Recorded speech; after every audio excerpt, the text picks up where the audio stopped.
had a busy evening. Even I was doing a live on Thugge. I was doing that was a Twitter space, X space.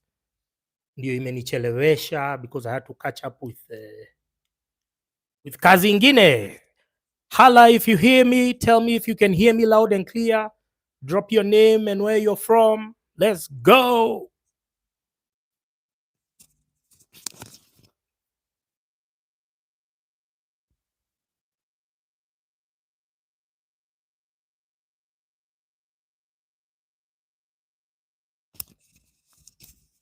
Mnanisikia? Maybe mitambo inaleta shida. Can you hear me? Hala, if you hear me.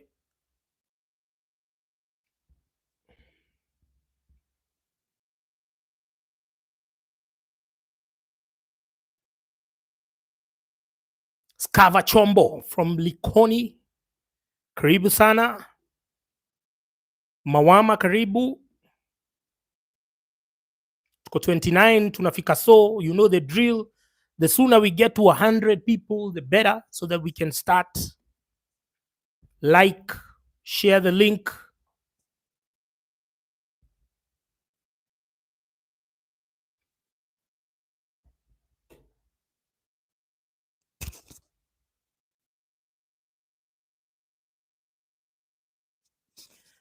Kisumu, Sibor, santi sana, karibu. Ko 30, you know the drill. Tukifika 100, start on the topic. 30 people, 6 likes. Kanyangeni, finyeni hizo likes. Asante sana, Chorongo, Steve. Hapa atuambiangi watu good job, tunarushanga mafloat. Ndio kunaendanga. Chezeni na malikes, naona like 7 tu. Ko 2 minutes, 28 people. Ngong, Kagai, thanks for pulling up. Karibu sana. Ko 33. Chezeni na malikes hapo. Githurai 45. Cream Technologies, asante sana. Githurai 45. Githurai iko constituency gani? Githurai inakuanga Roiro ama Roysambu?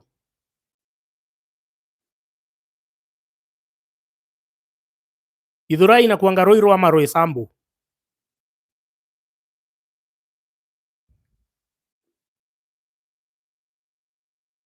Huyo ako Kikuyu kwa Ishongwa. You need to get rid of that guy. Unataka kuniambia wamama wa Kikuyu hawakuzaa? Wamama wa Kikuyu hawana watoto wengine huko wanaweza muongoza? Watoto ambao sio psychophants kama Ishongwa. Need to get rid of that nigga, man.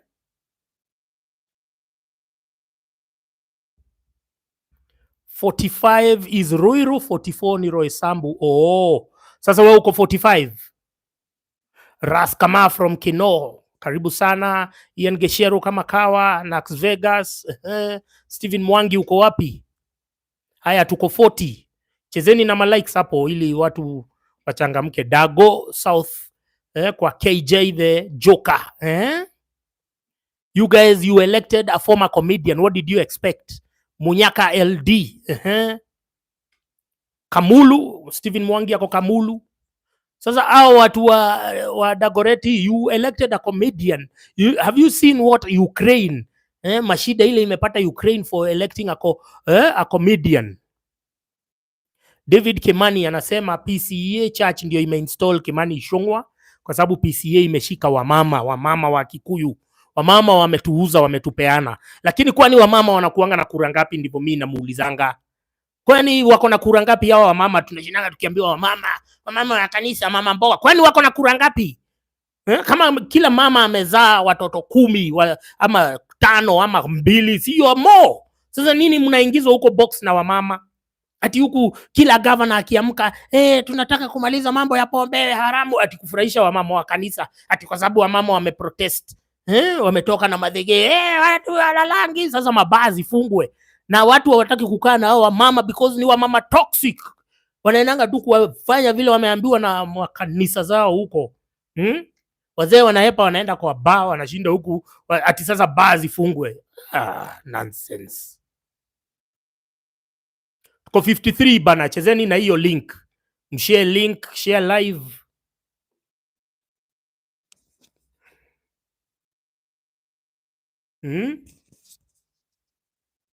JK Kenya, yes. Controller of budget anaitwa Nyakango. Nyakango ameshikwa.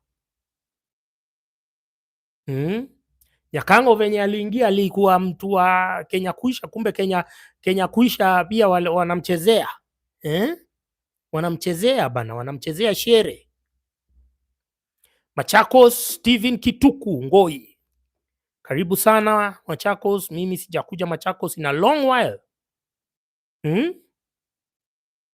Masaku Sevens mtarudisha, Masaku Sevens.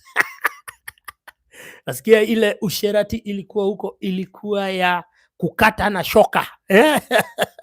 Achas Post Samburu. Na niliongea juu ya barabara hiyo yenyu wewe Felix. Mumenirushia kakitu watu wa Achas Post. Kwanza hiyo video imeenda viral sana. Barabara ya nini ya inaitwa aje hiyo place ilikuwa imeflood. Sasa mulipita aje hapo? Mulipita aje hapo? Mulipita na mabot? Contractor ni bro ya Kenyatta anaitwa Uhuru. Huyo mwenye hakumaliza nini Wayakiwe. Kasia ya mtu. Sasa hiyo barabara mulivukaji? Mimi niliona kuna hiyo barabara ya Achas, alafu kuna hii barabara ingine place inaitwa Gamba between Malindi and Lamu. Hiyo place inaitwa, kumbe hawa watu walijenga barabara juu ya dry riverbeds bana. Cheza na hawa mainjinia wa Kenya washenzi. Na hapo inafaa kuwa bridge. Wala wanaekelea tu barabara kwa rive. Mainjinia wa Kenya, my friends. Talk football Tyrone. Unajua there are two sides of this Nyako story. Hii naona akiomba pesa. There are two sides. Either cha ukweli amesota. No, I'm not conversant Abraham Muo. Either amesota ama nini, ama sambo ama ni game anacheza, kwa sababu you saw the other day the German government told her to declare her TikTok gifts. Sasa leo niliona akitisha do. Kani ukweli amesota, hiyo do yote amepeleka wapi? Mama jo na do. Shaipatia demi yako do. Leo kesho yake unamuomba, unamwambia si tununue mkate kesho, hana hiyo do. Kimuuliza amefanya nini, hawezi kuambia. Mama wanafaa kutuambia. Juu ile do mulikuwa mumeekelea Nyako ilikuwa do mob sana. Watu walikuwa wanasema ati huyo dem amepata over 30 million so far pale ma gifts.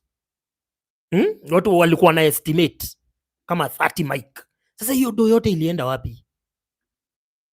30 mic. 30 meter. Tuko 81, chezeni na malikes bana. Chezeni. Naona likes 36 bana. Tufikie pia hata likes zifike so. Tuko 88 sasa. Tunafaa tuanzie hii kitu. Tungeanzia mapema, lakini nyinyi amshare link. Hamkanyangi likes. Dark Angels ako Roiro. KU asante sana. Asante sana Roiro na kujanga huko sana. In German they don't joke with taxes. You don't pay, you go to jail. We mawama. Huyo mumama.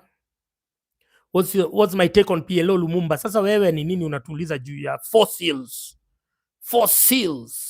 Edgar Adonis.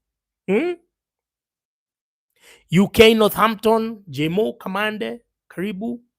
Tuko 88. So, munaona, let me tell you what is going to happen. Na muliambiwa na mtu, Francis is the prodigal son who ran away from boomers. He's trying to alert you of something that happened during the Moi era, not so long ago. Wazazi walibangaizwa na kitu ilikuwa inaitwa golden handshake. and it was glamorized, it was promoted in the media. Ulikuwa unaambiwa golden handshake, golden handshake. It was ikawekwa kwa headlines, and then they voluntarily signed up, kwa sababu sasa si unafutwa kazi, si wewe umesign up, wewe umesikia kuna golden handshake, wewe unagongwa zako, kama worst case scenario unagongwa zako 100,000, 50,000, 10,000. Hiyo time unajua hiyo do ilikuanga mob, alafu sasa wewe unaenda unarudi ocha, si uko na do. Sasa kazi ni sherehe,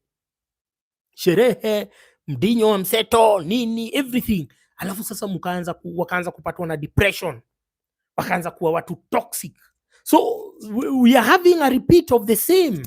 It has happened in our lifetime. That's how the more you are evolving, the more you are evolving backwards. Because how can what happened in the Moi era inarudia saa hii, na unaona kuna fala zina celebrate na zina nini? Sasa you don't understand what an increase of the base lending rate means. That means kama central bank wameweka from 10.5% to 12.5%, ni kumaanisha over the counter rate ya kuboro. Sasa loan ulikuwa una borrow sana ilikuwa inachezea 14, 16. Sasa ni kutoka 18 hadi 25%. So the employers who have employed you, the employers who need to keep the economy running, anaitwa Skekevole ameingia na shukrani mingi sana, asanti sana. Ndio huyo Klishi, karibu sana. Skekevole ndio huyo, msalimieni mahali huko. So the what happened in the 90s is going to happen now. Na wameanza strategically, strategically wameanza sasa tunaanza na nini to increase the interest rates, so the companies start folding. So now what was being produced here, don't forget wame increase the price of electricity. So producing in Kenya is very very hard or next to impossible. So we are importing everything, and as we import, we are creating jobs in another country and stealing jobs from Kenya. So nilimwambia it's not a one day event, it's a process. Kimani Ndini sijapata, umeweka wapi bana? Namba umeiona hapo kwa description? Sijaiona. Kimani Ndini anasema amerusha Kakiru, asante sana. Ndegwa anamkumbusha, now that thing called golden handshake, this was a creation, but it was locals. Wazungus, yes, wako part of it, but they are not wazungu, they are more than happy to see corrupt governments, because then they can exploit them for their own ends. But the corrupt people there are even happier to hide behind donors so that they can push these narratives, so that they can sell the idea, they can glamorize the golden handshake. Wewe msenge ulienda hapo ukasaini golden handshake na ukapewa. Unakumbuka watu walikuwa na saini, ilikuwa event, ulikuwa unafanya kazi Posta, sijui Telcom, because they wanted to grab Telcom, so they had to declare redundancies.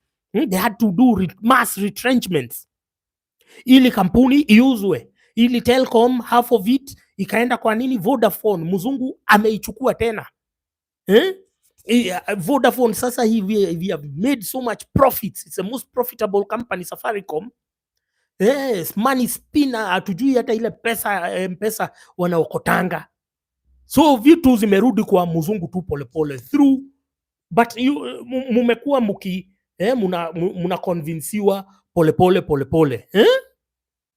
Wanaitwa Martin Africa Live, muko na corrupt clergy, members of the clergy. Hao ndio watu hamfai kusikiza at all. Muko na nani? Muko, you know all of these things, man. You don't know. If you are what you eat, then what you are consuming in the media, you don't know the impact. Na ndio nilimwambia jana, tuko na click ya watu wa kutoka Geshagi. Geshagi people are dominating urban politics, they are dictating urban trends. Why? Wakikuja huku Nairobi, wanafaa waache Ugeshagi yao kwa boundary. Kama ni pale Keno, pale panaitwa aje Muthaiga, papo Muthaiga si ndio boundary ya kuingia Nairobi. Waache ugishagi hapo. How they are able wapite nayo Mountain View waingie CBD na walete ugishagi Nairobi? How does that ati Samido ati huku sasa ati Nairobi hatuwezi ongea juu ya Samido. Kiamunyi, karibu sana Mr. Duncan Buthia. Ati hatuwezi ongea ugeshagi, na ndio somebody has just pointed out that these geshagi guys ndio walifanya paka mziki ya genge ikufe na nini na hizo vitu zingine na kapuka wakufe, kwa sababu wakakuja na ugeshagi yao na ushamba yao wakaelevate Tanzanian music, Diamond na nani. Just like vile last week tuliua trend ya Sofia Nzau ili tuanze kupush nini Christina Shusho. The people who are manipulating that trend have a broader agenda to make you retarded, to damn you down. Sasa how are you controlled by people from Geshagi? Hawajui anything. Dynamics za watu wa Geshagi ni different za mtu anaishi town, where you need running water, you need electricity, you need internet. Hiyo ni kabla hata ujalipa rent. You need sewage, unafaa barabara, unahitaji nini, unahitaji pedestrian walkway, you need everything functioning, you need street lights. That guy in his infinite stupidity anaenda tu anachuna mboga pale, anakamua ng'ombe na akosete. Githeri nini amepanda mahindi hapo na maharagwe, ule msee akosete. Now the thing is, being a Geshagi guy is not, we cannot define it, or is not defined that wewe umetoka huku sasa wewe ni mtu.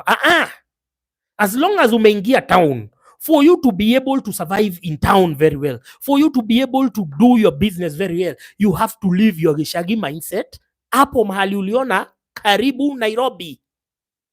You have to leave it there. Sasa wewe ukiwa mtu wa Nairobi, ukiwa Nairobi, you're not supposed to be listening to Kameme or Inoro FM when you're in Nairobi. You're supposed to come in Nairobi and adapt the mannerisms and the ideas of the people you find in Nairobi.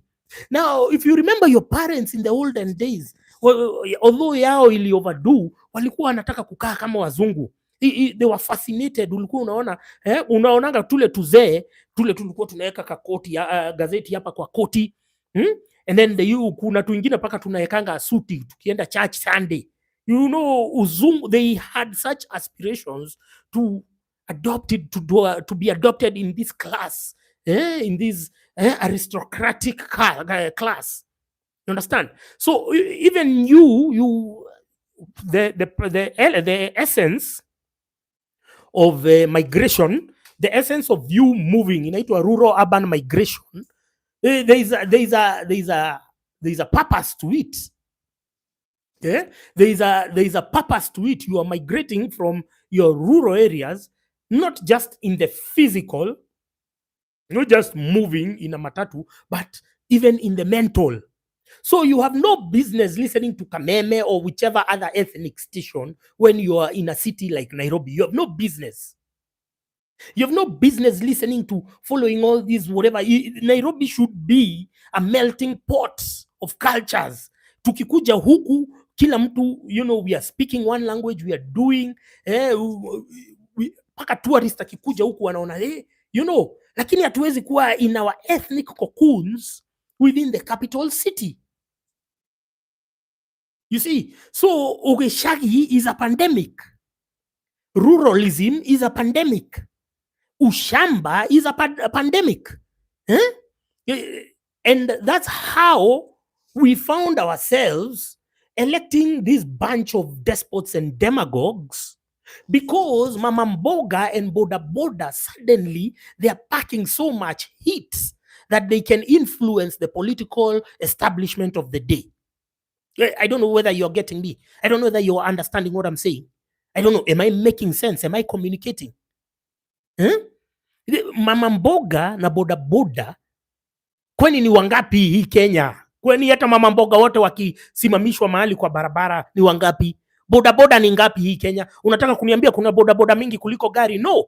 the middle income, whether upper, middle, or lower, are more than this cluster that is making so much noise for us, that is driving us into poor electoral choices.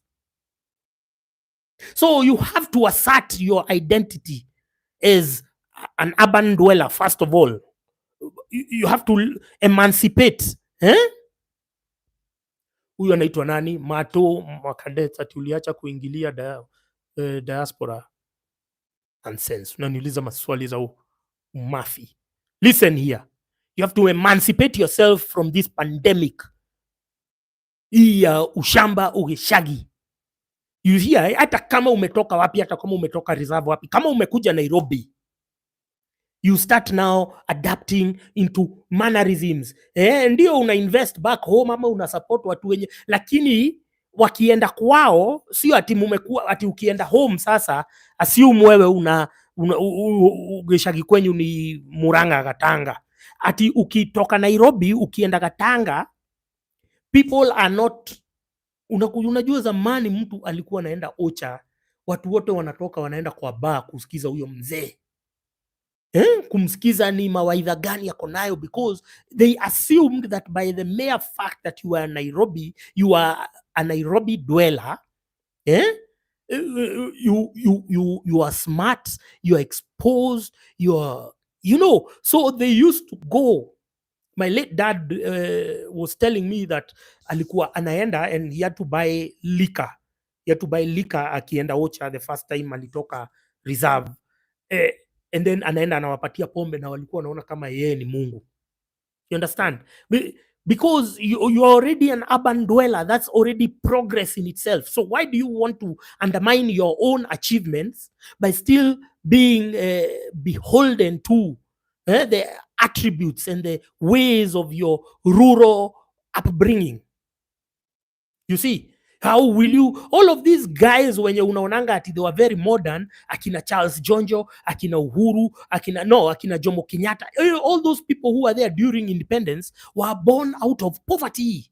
Walitoka out of severe poverty. If you read Mwai Kibaki's biography, the only difference was he liked reading, and because of reading it propelled him. Akaenda wapi? Akaenda Mangu, akaenda Makerere. You understand? So because of that he became a different person. But if you went and saw the brother, sijui kama uliona brother na sister ya Kibaki vile wanakaa kama watu wa kuchuna majani huko mashambani.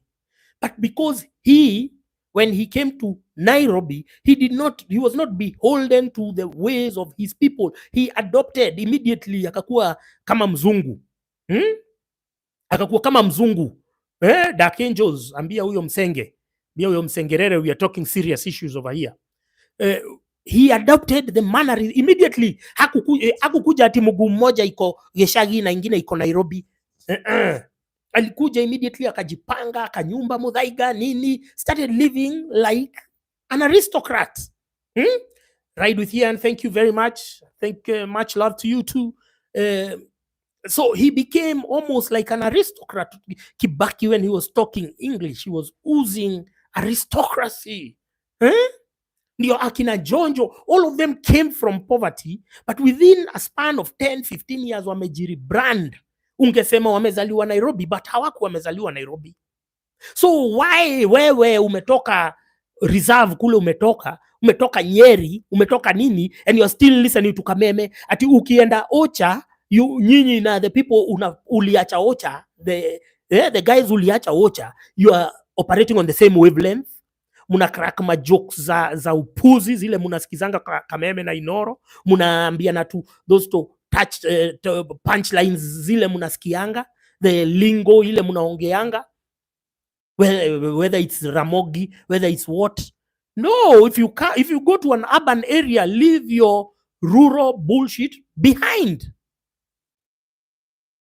Because now we are having rural people dominating urban conversation, urban narratives, manipulating and influencing urban trends. Even the current crop of influencers and comedians have had to drop their original identities so that they can behave like those those idiots of Geshagi. They start shrubbing, they start talking lingo, unaona, because I have seen somebody like Mulamwa talking English, like straight up.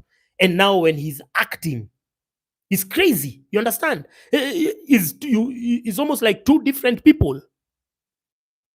So they have had to exit from their original identities, from their persona, and now adapt a new character just because somebody. And me, the person who I can blame for this, me now nani Churchill. Huh? Churchill, I think when we talk about great power comes great responsibility.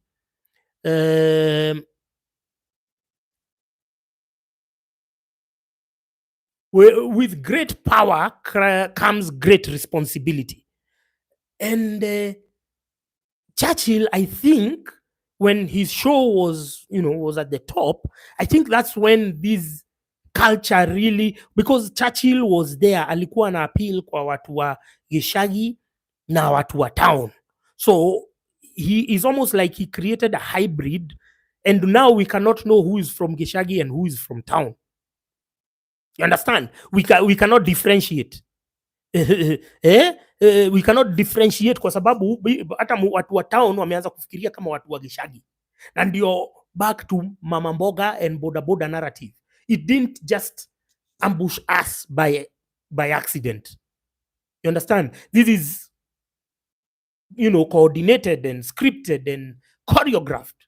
And how don't you see it? You're not supposed to come. Ukifika Nairobi sasa unasikiza ni nini inachezwa, ni akina wakardinali ndio wako juu, nani hawa wengine, ni nani hawa wako. That's how you're supposed to be rolling. But how the urban culture of Kenya has been hijacked, has been colonized by the shaggy mindsets in pursuit of money or in pursuit of political power, it still beats me how we got here. Am I making sense to you? First of all, are you a Geshagi person? Do you have a Geshagi mindset? Were you there jumping on the Christina Shusho trend? You don't know why you are jumping on it. We were there promoting a chick who, within just 2 weeks of us, we were promoting Sophia Nzau. This guy called Diplo was playing her track in Dubai. You can see how much power we have as Kenyans if we rally to a common cause. We can literally lift ourselves from poverty. If hivyo tulifanya hiyo ngoma ya Sophia Nzau, unaona Mawama anasema I am guilty as charged. Gapcho Jiga, man, these guys are the ones who always make me come here. Me come through, asanti sana. Gapcho Jiga. Wengine wamelala tu, hakuna shida. Ni Geshagi inawasumbua. Ushamba, I don't know what you call Ushamba in your tribe. Can you write for me there? You write for me the name of your tribe and how you define Ushamba, or how you call it, or how you term it in your respective regions. When you get into an urban area, and right now we have only zoned five urban areas in Kenya worth mention.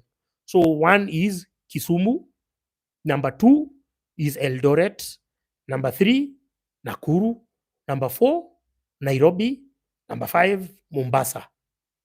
Hizo tu maybe unaweza balance na maybe Nanyuki. Hiyo ina nini? That one you can balance. Uncle Polly, I don't host my Twitter space, but today I was hosted by tuko.co.ke. Kamba wanasema ni Kase. Mawama amesema yeye ni mtu wa Inoro, damu kwa damu. So that's why I asked the question, did liberalization of the media help you? Has it helped us? Has it Kamba Ushamba Utumanu? Utumanu ne Utumanu. Hata Kikuyu kuko na hiyo ni kukua clogged. Your brain is clogged. I don't know whether you know Churchill is a boomer. He first appeared on TV when they used to close it at 11 p.m. Eh, Owen Munene amesema especially most Kenyans on TikTok ni washamba sana. So the idea here is we can maintain our language, like Kibaki was very fluent in Kikuyu, could speak Kikuyu, we can maintain our ethnic identities, but the mannerisms and the mindset and whatever happens does not, you should not be influenced by a Geshari person, because that's what happened in the last election, is that this cluster of illiterate people who are not even, productive to the economy, then were thrusted on us. I don't know why. Ati soundi kombololo, wewe wacha zako ni simu yako Steve Adogo. They were thrusted on us. The politicians were thrusted on us by this cluster of people. It's the same thing I was asking about Samido. Why is he all over my face? I mean, if he had good music, I would find a way to subscribe, to find him on Spotify, on YouTube, or anything. But he's all over. He's with an influence, and we know the influencers who are on social media. We know for them to run your stuff, you have to pay. So by the way, Uncle Polly, I was on that X space here, Tuko. I think it's a vibrant, because I think Twitter, I think that's where the most influential people in the world are. Today we are to Peter past 100. So what I can do is I'm going to work on my StreamYard so that I can merge the two. I can merge spaces and my YouTube live, and maybe even Facebook. So you're not supposed to be influenced by rural bred mentality. Now, you can come to Nairobi or whatever urban area that you go to and still, adapt there. You can adapt. You can maintain your language. You can maintain your friends. But whatever you are consuming, the content, the food for the soul, is supposed to be taking you to a higher level, a higher plane, not from where you're coming from. And that was the essence. That was why we had rural urban migration was a big deal. It is still happening, but we are not seeing the benefits, because even the people who come to Nairobi are as dumb as the people they left in the rural areas. So we used to talk about rural urban from a comical context. We used to rural urban nini. We used to talk about it from that context. But the idea was, you have moved not just physically, you have moved to a new place where you have access to media. You have people wanted to know what's happening internationally. You want to watch international news, and then there's these mzes who are working with the newspaper. Of course, even though they were reading a lot of propaganda, there was some element of knowledge. That was it. And the media was not available like now. When KTN started, it wasn't going past a place like Thika or Muranga. The first radio stations, people, things like Capital FM, hazikuwa zikitoka Nairobi. The radius walikuwa napewa frequency na Communications Authority was like 25 kilometers, radius ya nini frequency. So you Nicholas Remy from Dallas, Texas, karibu. We in it. All right. So are you going to take the deliberate steps of liberating yourself from the shackles of Ogeshagi, ruralism, Ushamba, Utumanu? Will you continue thinking like the people you have left at home? Will you?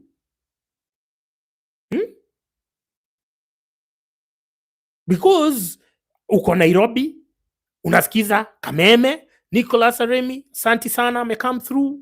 Thank you very much. Santi Kaka Blaza. Thank you very much. Wengine namgoja. Mnaona nilikuwa sasa nimerudi na psych. Nimeona nimerudi na psych. December hii tumesema with the train to liberation, mental awakening. isisimame, tuendelee. So wewe ni mtu umekuja Nairobi, unasikiza Kameme, unasikiza Inoro, unasikiza Ramogi, unasikiza hizo zingine zote. Kuna haja gani ukae Nairobi basi? Kama unasikiza the same thing inasikizwa in your rural home, unafanya nini Nairobi? We don't need you in this city. We don't need you in this city. Hatukuhitaji because you have no value, you have no benefit, you don't have any productivity that we can extract. Because kama wewe saa hii umeenda nyumbani, kama saa hii Christmas munaenda at you are going to be laughing at the same jokes mumekuwa munasikia, you are at the same level na watu mumeacha huko. What was the difference? Ulisoma, tuliinvest, ukasoma, ukaenda shule mzuri, ukaenda university, lakini ubongolala.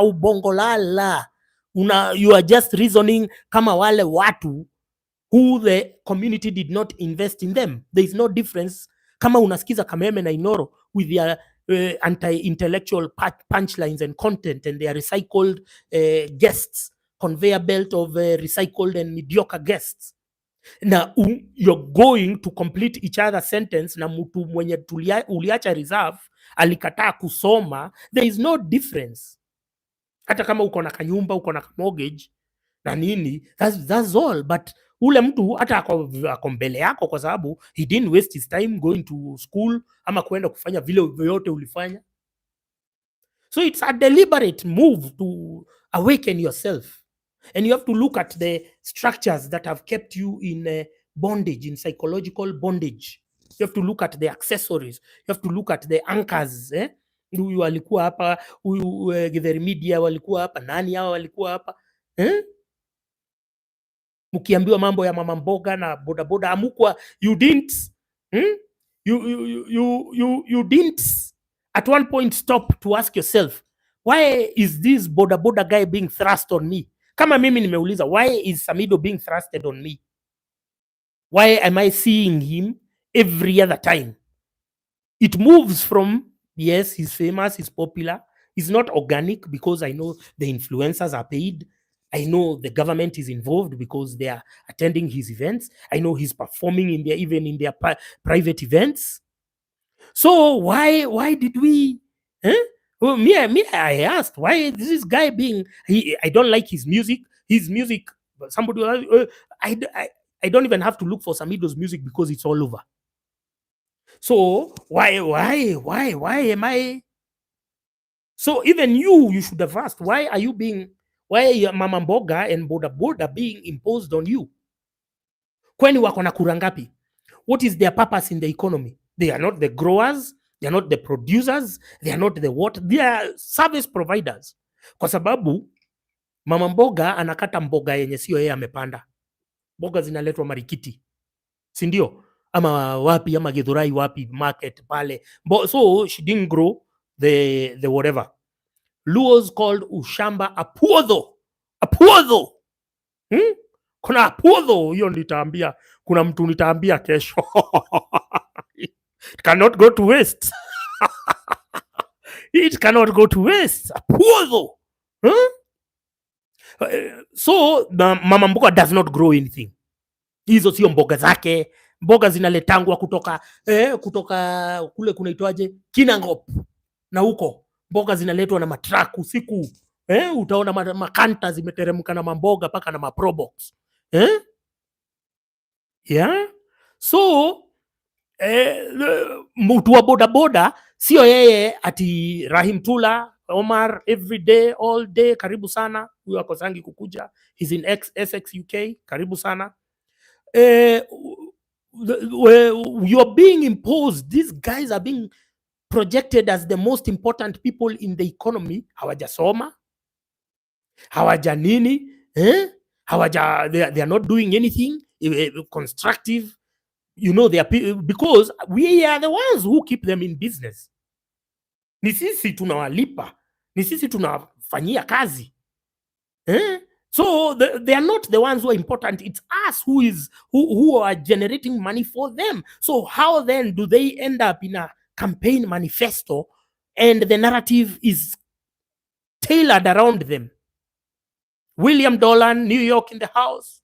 In New York. Hey, karibu sana. So why? And when you ask yourself that question, you will find yourself now changing your content consumption patterns. Content yako sasa utakuwa, you won't be wasting your time doing rubbish things, kusikiza useless people, listening to clergy who are not intellectual. Ombati ameingia, amesema haachwi nyuma. Asante sana. Sema politicians mixing with celebs is bullcrap. Asante sana Ombati. Hao ni watu wako pale diaspora, watu wa maana sana na washimu sana. Occasionally tutapigana, kwa sababu hata huko diaspora kuko na Ogeshagi. Elvo West from Fort Worth, karibu sana. Nimesema mkikuwa consistent na mimi niko hapa. Si banduki ngo. So hata diaspora kuko na Ogeshagi mingi sana. And I've told you the few interactions nimekuwa na watu wa diaspora, stories zenye wananipatia. Hey. Hizo ndizo story mnaongeanga mkiwa huko. Na naonanga live za mtu kama Suga Shambi. Hey, nashindwa huyu ako Amerika kweli? Huyu Amerika? Huyu hawezi kuwa Amerika huyo. Huyo ako hapa Kanairo, huyo ako hapo karibu na Mushadha hapo, kwa sababu vitu zingine anasemanga. Again, Max Music anasema Apuodho ni wengi Nairobi, ongea juu ya the coming death rate ya roads during festive season every year. Sasa tuko na roads na tuko na El Nino. Sasa hiyo ni combination watagwan. Sasa hata wacha kuongea mambo ya roads, sasa hebu tuongee mambo ya El Nino. So K South so anyway, hata uko diaspora we still have Apuodho, Utumanu, Ogeshagi. Iko huko. And so mimi, you know, I look for the right words because I don't want to curse. Mimi yaki nimezoea kukas. Nani atanisaidia? Who will help me? Mimi ukanipatia opportunity as a curse kwa sentence. Sentence mzima ni curse words, lakini saa zingine ndio unaonanga saa zenye temper zimepanda, nataka kukasa, naanza kustata kwa sababu nataka inatokanga mzuri sasa. Lakini unajua hizi platform pia tuko na censorship na nini. So Apuodho, Utumanu, Ogeshagi is a pandemic, and the person, not the cause of the Ogeshagi has always existed, but the person who has ametengeneza hybrid ya Ogeshagi na urbanization, the bridge is none other than Churchill Kingangi. And one day mi naambianga watu, we are going to question people, the ones who got fame, the ones who got popular a long time ago and they had a lot of power. We are going to ask them, what did you do to elevate this cluster of humans from point A to B? Na usituambia ati umecreatea nani job, umecreatea watu 10, 20, hapana. No, I think the idea and the plan is to elevate people mentally. Jesus Christ died 2,000 years ago, whether he was a real figure or a fake figure, but we still talk about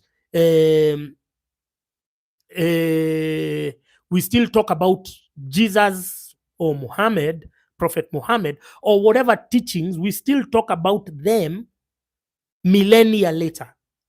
We still talk about Martin Luther King, not because he created jobs for a few hooligans here and there, but because he said stuff, he moved the masses, he dared to challenge the establishment. Kuna huyu mumama mwingine anasemanga, I could have freed 1,000 slaves. No, I freed 1,000 slaves. I could have freed 1,000 more if only they knew they were slaves. You see, so don't quantify when we come for you, don't quantify that umecreatia nani, sijui wale comedians walikuwa chini sasa ukawapatia. If you have a platform, we want to know how did you elevate people to think differently. That's me, that's all I will. Even if you're 200 of you, 188, I will, Harriet Tubman is the one who said, Collins amesema anaitwa Harriet Tubman is the one who said, freed 1,000 people. Could have freed 1,000 more if only they knew they were slaves. So don't come and quantify your existence on this earth based on 100 jobs that you created, within I don't know where. No. That's not your work. Your work is to talk to people, elevate them, liberate them. And those guys will have a very, can I call it, difficult retirement, because I believe they will start introspecting and seeing the missed opportunities that ningefanya hivi, I could have done more. Because they were also, part of the establishment. They were also, kwa sababu we are getting to an era where even if you, Ngesha is her father's, ametoka Ngesha, hiyo geshagi ya Ngesha imekataa kutoka. Na kwa Amerika miaka ngapi? Hiyo geshagi yake ni potent. Then ndio mzuri, lakini geshagi ni potent. So you are supposed, ukienda mahali umeenda, and somebody was telling me there is a difference between Kenyans in diaspora, the ones who live on the eastern seaboard and closer like to New York, and then kuna wenye wanaishi Gishagi na huko sijui place inaitwa Worcester, alafu kuna wengine wako Atlanta. So ati ukienda they are different na wa Minnesota na wa Colorado. Sasa there is a difference, kwa sababu hata huko unaenda unapatana na Gishagi ingine ya huko ama urbanization ingine ya huko. So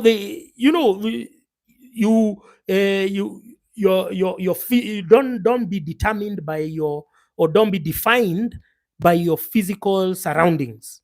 So if you're in Nairobi na uko mahali fulani, it doesn't mean that you have to reason out with people, kwa sababu na ukiona matatu ndio inacheza Kameme, usipande hiyo matatu tena.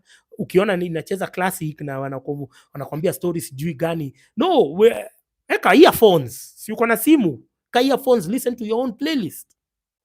Mimi, I haven't listened to Kenyan radio. I'm probably like 18 years now. Na have I died? Nini mnaonanga kama mkiacha vitu zingine kama mtakufa? Your addictions, those are the ones which are taking advantage of you, because they used to have all these opinion polls by these Muzungu conman called Kai Wolf of Stedman and Sinovate. Nakuja wanasema media is the most trusted institution. So everyone who had an agenda to push knew that you have to dominate and control media, the media apparatus in the country. So tumeagree that Ogeshagi ishe. Can you imagine watu walitoka Thika kwa sababu Uhuru ameshinda? They walked from Thika to Gatondo, Ishaweri. Akisema, I don't know, Mogo wa Kefiro alikuwa ametabiri, alikuwa amefanya nini? Yo, hebu niambia hiyo ni level gani ya Ogeshagi? Hiyo ni level gani ya Apuodho? Apuodho. Jesus. So it's a mindset. William Do anasema ni repeat, inaitwa Minnesota. Na Colorado.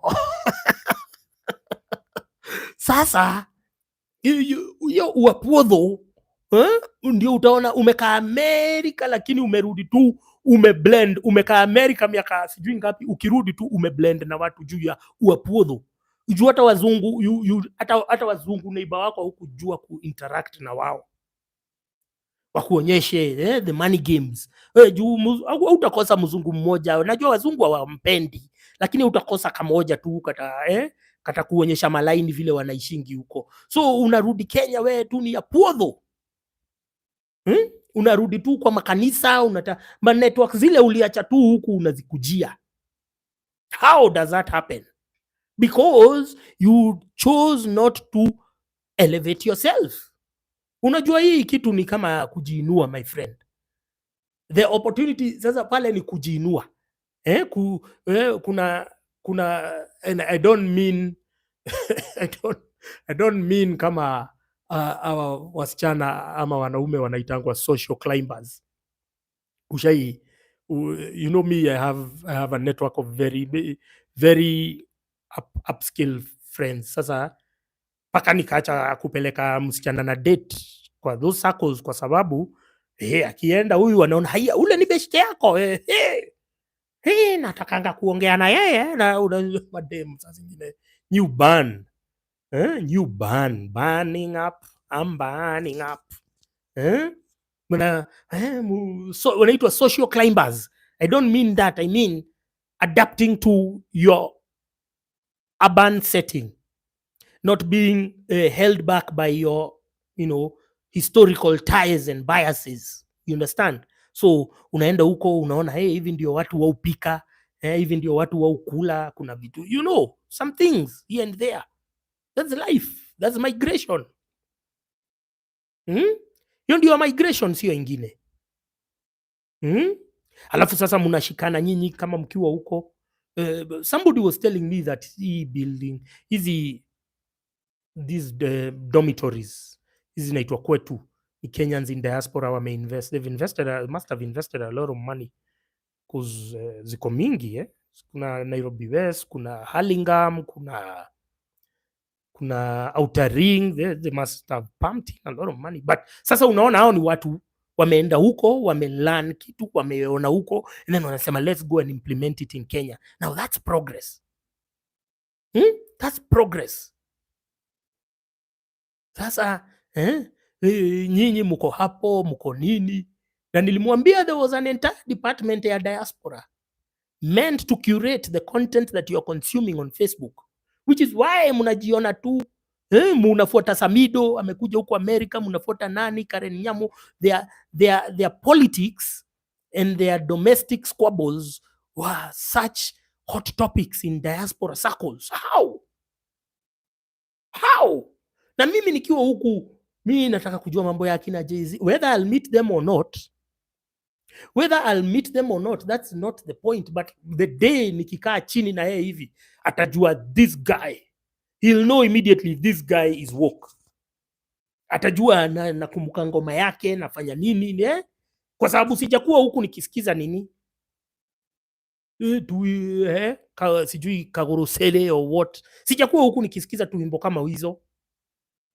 Nimekuwa I've been trying to balance so that nikikaa na if I sit unajua nyinyi amunijui nyinyi, nikikaa mahali mimi sinanga story ya kuongea na watu, my friend. Mimi sinanga labda wewe, mimi sinanga. Mimi hata uniletee nani na nitamwambia kitu na hata nisikiza. And that's because you have such a wide database. You're picking, umeona kitu hapa, umerelate kitu ya Kenya. Si unaona now I can be able to relate a lot of things. Kama hiyo story ya Ogeshagi, had you ever thought about it? Umewahi fikiria ati Ogeshagi is such a burden to the economy, to the country, to you as a person? And it's being weaponized by the political establishment, dominating and choking real merit, because our discovery mechanism for merit imekuwa tampered with, so that the people who have the actual merit wamekuwa suppressed, and these shameless self-promoters ndio wanainuliwa. They are elevated by the media, by the politicians. You see, now once you connect the dots, you understand that is not now, we are not gossiping now.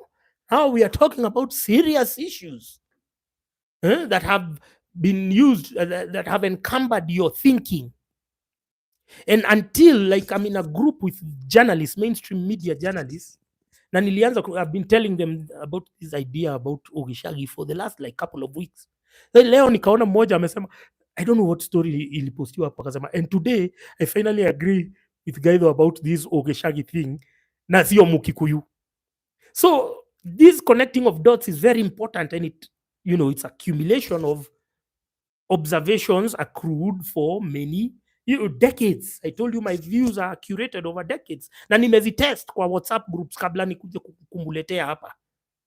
Test, naona reaction, naona vile watu wana naona this is not hate speech. Everyone wants to label it as hate speech. Apodhonomics. Everyone wants to. It's like there's a media house inaitwa Waza. They were labeling me as controversial politician Francis Gaido, and I texted them. I told them, why can't you change from controversial to outspoken, or you know something, another word, because we cannot label, because that is labeling alternative ideology, labeling it as controversial just to drain the momentum, undermine its momentum and the message and how it's going to spread. Yeah. So Uapuodho is a pandemic. I hope you see it. I hope you can isolate it from your offering of content, whatever you consume. You are what you consume. You are what you eat, first of all. And number two, you are what you consume in your mind. Dennis Mukwaya anasema Sue Geshambi looks like she was Team Geshagi before she started selling things in Dallas, Texas. Mimi nakwambia ile Geshagi nakuanga na huyo dame. Now, can you imagine if she was not showing us and talking all that crap that she talks? Imagine if she was showing Kenyans, this is Dallas, this is how people live, or this is what people do. I've made this new friend, and we can exchange. I think, I think that is more of a purpose in your life. That is more of a purpose than just coming there and doing stuff that akina Joki Murira wanafanya. Wako the same league, kwani wako different? In fact, Joki Murira si anatoa na anajengea mama yake nyumba na pesa ya wanaume. Amewekelea Thunderstorm hapo. Amewekelea Dynasty hapo, mnawekelea float na nyinyi. So and then there's this there's this habit of people always labeling and you are a hater, you are. Sasa watu tuache hizo story. Tashinda ukiita watu hater. Now you listen, huyo mwenye anaitwa hater sasa ndio unasikiza. Because I cannot be wrong all the time. Sasa mniambia I was wrong when we were talking about Mr. Beast. Sasa mkuja tena mniambia I was wrong. Sasa tukiongea hii mambo ya Ogeshagi, amuchokangi. No, instead of just going with the masses, just listen. Sikize nini? Labda huyu mtu ako na point, bas. We find a point of convergence and then you build from there. You don't have to start your relationship with me online. You don't have to start it on the negative side. You can listen and find a point of convergence. Like me, ndio nimeona the people who love me excessively, and the people who hate me can stand by shit.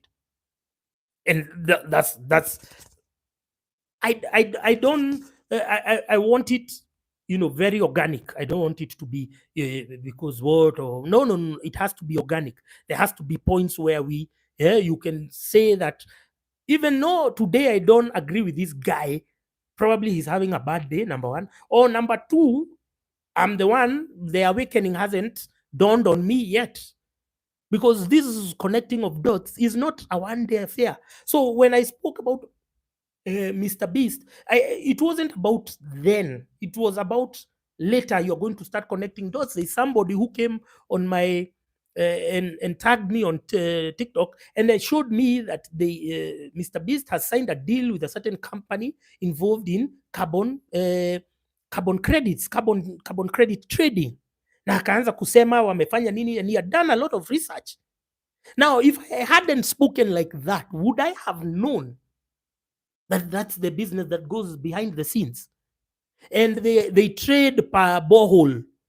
If I drill a borehole, kuna ile pesa anapewa, because you are using now, you're not now dirtifying the river or whatnot or the environment. You're going for money that has already imechimbwa, imeenda chini. You understand? So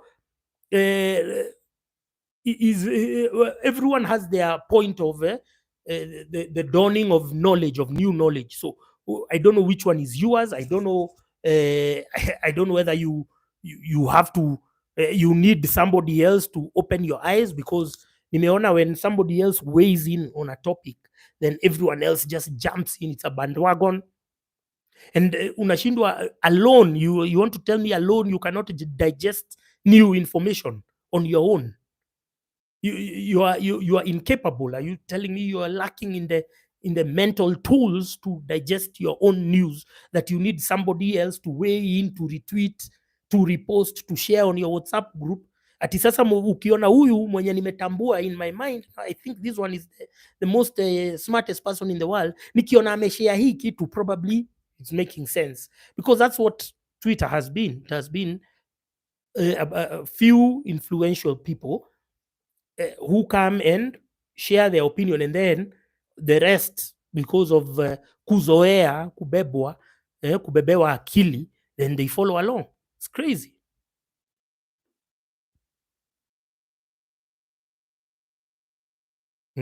So 1 hour imeisha. Hii leo nimefanya 1.5 hours on Tuko. Hii nikamkalisha hapa 1 hour. Hii my friend, na M-pesa sisikii kilia. You guys, man, mulitupa nyako chini ya basi. You threw nyako under the bus.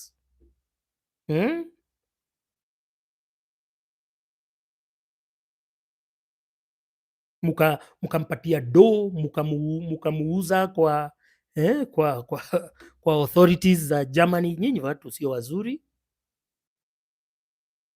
So anyway, it's been 1 hour. Nasikia hata nimechoka, tired, but thanks so much for everyone who pulled through. Tomorrow we try doing this again. Asanteni sana. Any parting shots? Kuna mtu labda kuna kitu hujasema? Kakiru, asante sana Mr. William Dolan, asante sana. Mesema Kakiru kwa M-pesa atarusha. Asanteni sana.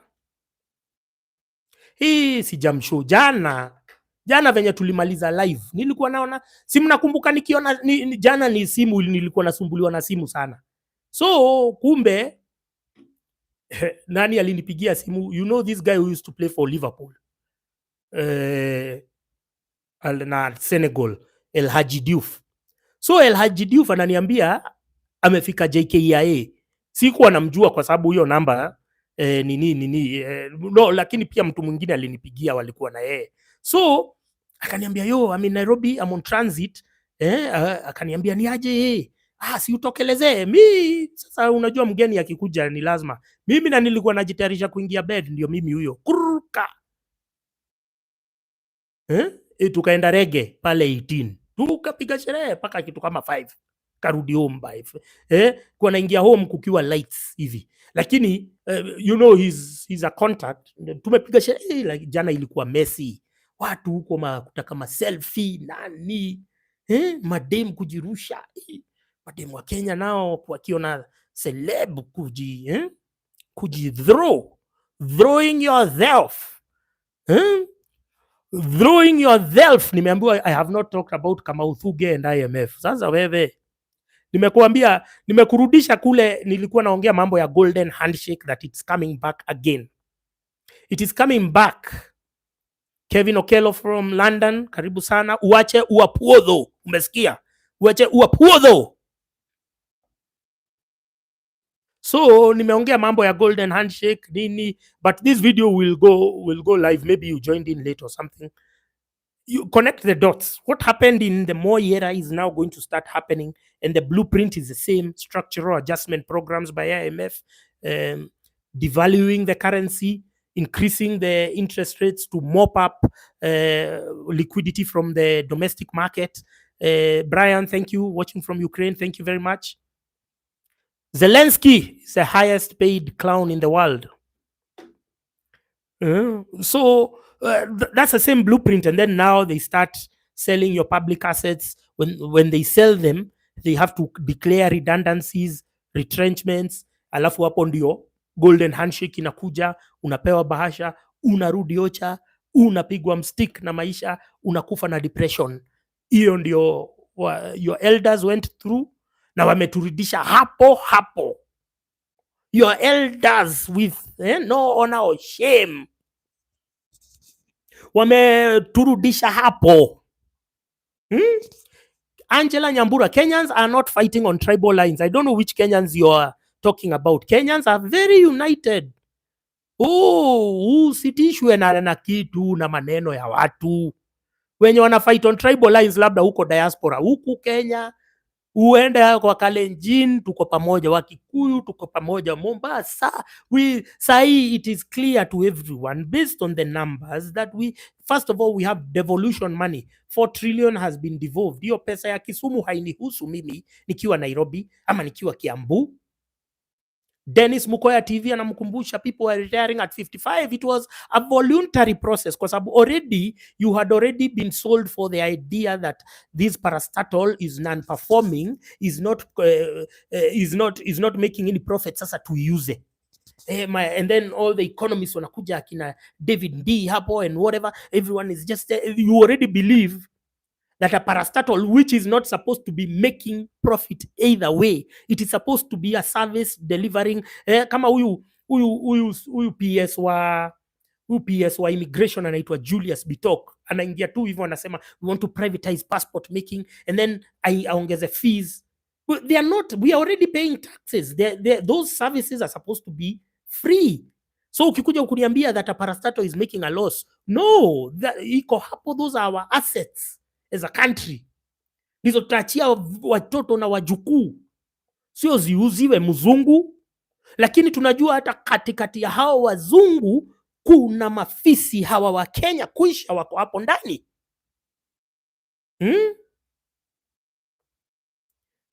Ati pole na vile nilimkemea jana na masimu zake sikujua ni legend. Ulikuwa 18 bro. Tukaserereka. My dad worked for KCC for 6 months without pay. Shadrach Melly. You know the carnage that was inflicted once these structural adjustment programs, a recommendation or a prescription by the IMF, once they took over, you know what happened. You know everything. You know doctors started running away from these countries. They went to Botswana.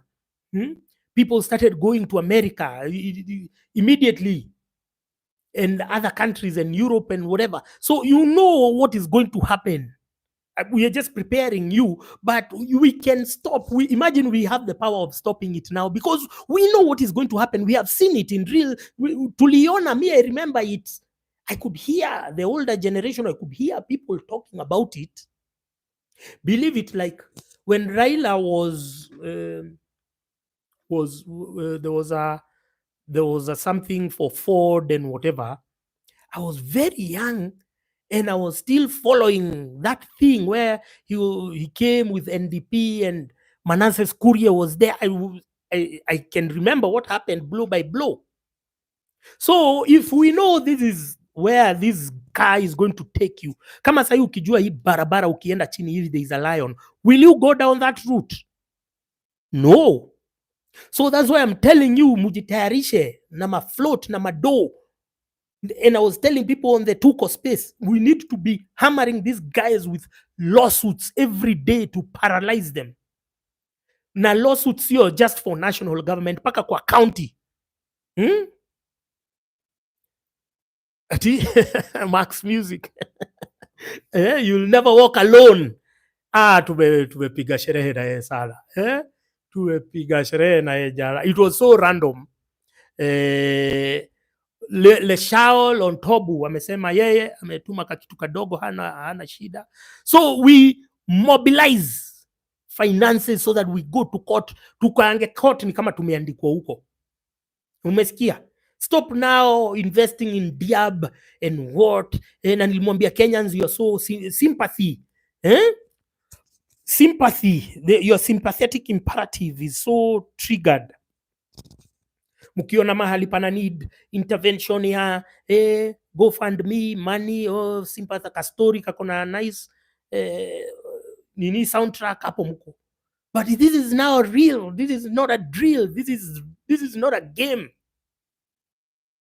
Court order tusimame because somebody mentioned about the dependency.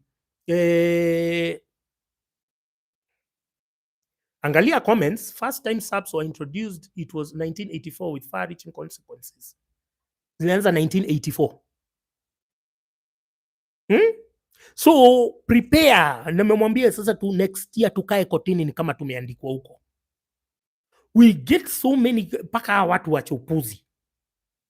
Na tunaenda kwa makot zote countrywide. Kama Mombasa County mnaona nini, tunaangalia hiyo budget, tunaona na hapa ndio wanaibia pesa, naenda kotini. Nasema tuna freeze hiyo budget ya hiyo mwaka, hiyo county grind to a standstill until they do what needs to be done.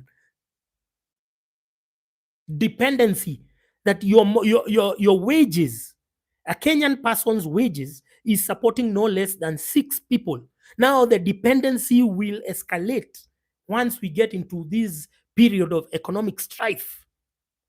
And our problems are being created by a few characters, a few hoodlums. Kamau, Thugge, Professor Njuguna Ndongo, idiots, boomers. So mujitayarishe na mafloat. Sio kutuma hizi mnatuma, ziko sawa hizi zenye mnatuma, but now sasa we prepare, and it has to be a concerted effort. Lawyers in the building, where are you? Should be, you should be, kila lawyer anafaa kuwa akifile 1 pro bono case per year. Kila lawyer anafaa kuwa 1 pro bono case per year. So if in total there are 10,000 lawyers in the country, for instance, that's 10,000 court cases.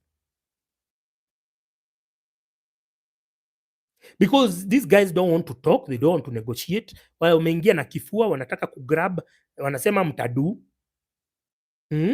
Paka parliament next year, once it gets to 24 months, that's when people can mobilize signatures to impeach the president. And in some cases, if I'm not wrong, to recall MPs. Now we need constitutional interpretation. And we need to go to court. And trust me, this is cheaper than going the revolution way. Because the revolution comes with the suspension of the constitution and your civil liberties, your freedoms. Because unajua military, them they operate on another, rule book. So this is the way, because this is democracy. It has its own weaknesses, but there are also loopholes where you can exploit. Leshao anasema villagers took over the country, everything is done through village mentality, no wonder they are excited when wazungus show them their teeth. Max Music amesema tuko ndani mbaya kabisa, ushamba apuodho, tuache uapuodho, utumanu, ugeshagi, hiyo ndio uadui ile kubwa tuko nayo. There was a clause in the constitution to recall the MPs. Muriithi Kiaria has just told you. And we are going to explore all those avenues. Kwa hivyo, tayarisheni pesa za tuende kotini. Kuna dawa ingine sasa na hawa wasenge. Kwaherini sana. Thank you very much. See you tomorrow.